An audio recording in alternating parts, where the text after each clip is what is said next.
being a 20-year-old, the world actually looked pretty good. The economy was booming. Jobs were very plentiful. 67 was the years of the beginning of the flower power. A lot of distractions in those times for students, I think. Well, like long hair, cutoffs, looking like, the hippie look was in. Jimi Hendrix, the Doors.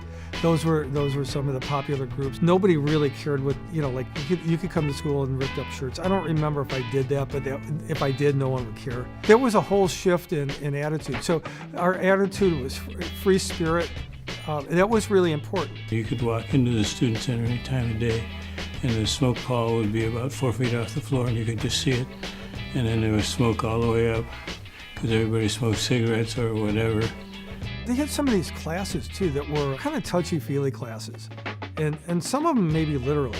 But most of the classes were, let's get in touch with our inner feelings, and you would sit in a circle, and the teacher would make sure nobody went too far. They had to kind of moderate a little bit. But you opened up, and the class would end up telling their deepest and darkest secrets, but that was part of the trend.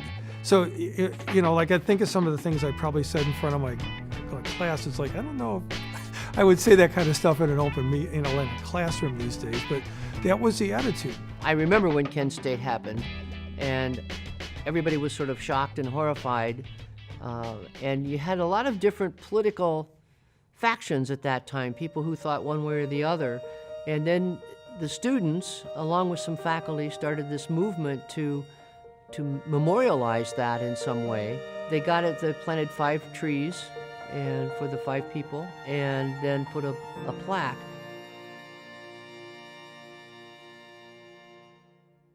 For some reason or other, during that period, that was when there was a lot of streaking going on.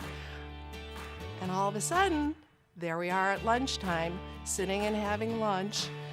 All of a sudden, here comes this gentleman running through the cafeteria. He came in one side and out the other and stuff. And I guess people did kind of notice what was going on, but it was only a sign of the times and stuff. A lot of students would come here. They, of course, couldn't smoke in high school, and they would come just to have a cigarette because they could do it.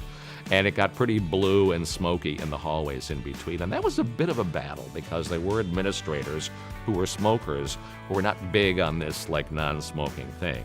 Students would smoke in the hallways and put the butts out on the floor. Smoke in the classrooms. I mean, it was crazy, right? So we put together a smoking committee. And the outgrowth of that was we moved smoking from the hallways into designated lounges, doors closed, and fans. That was the first step. Would they have ever thought that they'd be smoking 25 feet from this building as a result of that? Amazing. And we were the first one to do that, okay? Nobody was doing that when we did that. Back then, kids would get, they still get lost now, even with all the technology, but back then they would get even more lost because it was such, where do we go? And you have to physically go in and ask for directions. You couldn't call, it's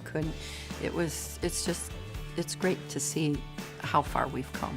I think they are able to do more things faster, and that's a great thing, and sometimes not a great thing. And so I think it's like any moment in history, there are positives and negatives, and so when I walk around the college campus and see a lot of students, or any other college campus, with their heads down, I know that they're multitasking and pushing their brain in ways that's never been pushed before.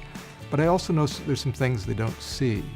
And so I think a lot of the evolution of our students here is tied to technology to a degree, particularly in the last decade. We have faculty who are all caught up in the should students be allowed to have cell phones out in classes and so forth. I think that question is going to disappear. I think we're going to find that there are ways to tame that beast and ways for students to use technology in the classroom in a way that really enhances what they're doing and doesn't detract from what's going on in the classroom. But I think it'll be younger generations of students who learn how to compute responsibly and faculty who learn how to accept and understand that. Overall, I think the tech savvy helps because I can talk about more technological advances, and they're able to keep up with it much better. And so some ways the students haven't changed at all. Other ways with the technology, they've changed quite a bit. But I think at the core, students are students.